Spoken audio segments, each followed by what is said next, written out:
அனைவருக்கும் வணக்கங்க. Welcome to இனிய புஷ்பாவின் சமையல். எல்லோரும் எப்படி இருக்கீங்க?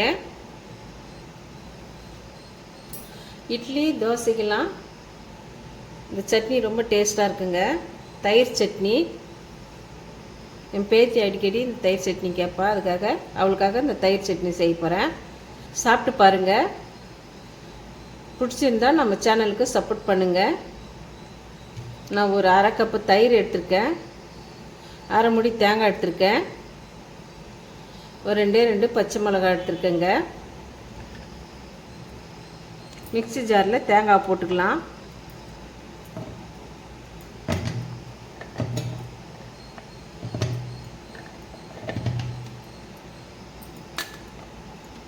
ரெண்டு பச்சை மிளகாய் இந்த தேங்காயில் போட்டுக்கிறேன். சால்ட்டு சேர்த்து கொஞ்சமாக தண்ணி சேர்த்து அரைச்சின்னு வந்துடலாம். தேங்காய் பச்சை மிளகாய் போட்டு அரைச்சின்னு வந்தாச்சுங்க. ஒரு கிண்ணத்தில் ஊற்றிக்கலாம் தேங்காவை.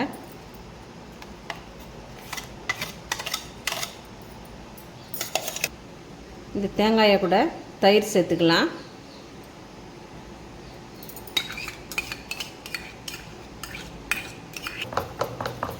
தேங்காய் சட்னி, பொட்டுக்கடலை சட்னி, வேர்க்கடலை சட்னிலாம் பார்த்துருக்கலாம். தயிர் சட்னி சூப்பராக இருக்கும். நான் தயிரில் டிஃப்ரெண்ட்டாக சட்னி செஞ்சுருக்கிறேன். நல்லா டேஸ்ட்டு அட்டகாசமாக இருக்குங்க. நீங்களும் வீட்டில் செய்து பாருங்கள். ஸ்டவ் பற்ற வச்சு இதுமாரி தாளிப்பு கரண்டி வச்சுங்க. கரண்டியில் கொஞ்சம் ஆயில் ஊற்றிக்கிறேன்.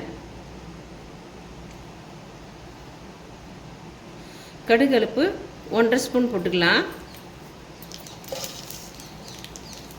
ஒரு கொத்து கருவேப்பிலை போட்டுக்கிறேன்.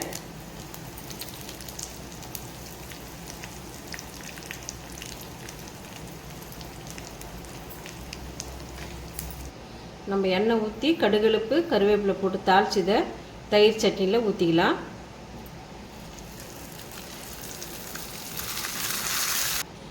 இட்லி தோசைக்கெலாம் செம்மையாக இருக்குங்க தயிர் சட்னி. நீங்களே ட்ரை பண்ணி பாருங்கள். இந்த வீடியோ உங்களுக்கு பிடிச்சிருந்தா நம்ம சேனலை சப்போர்ட் பண்ணி லைக் பண்ணுங்கள், ஷேர் பண்ணுங்கள், கமெண்ட் பண்ணுங்கள், சப்ஸ்கிரைப் பண்ணுங்கள்.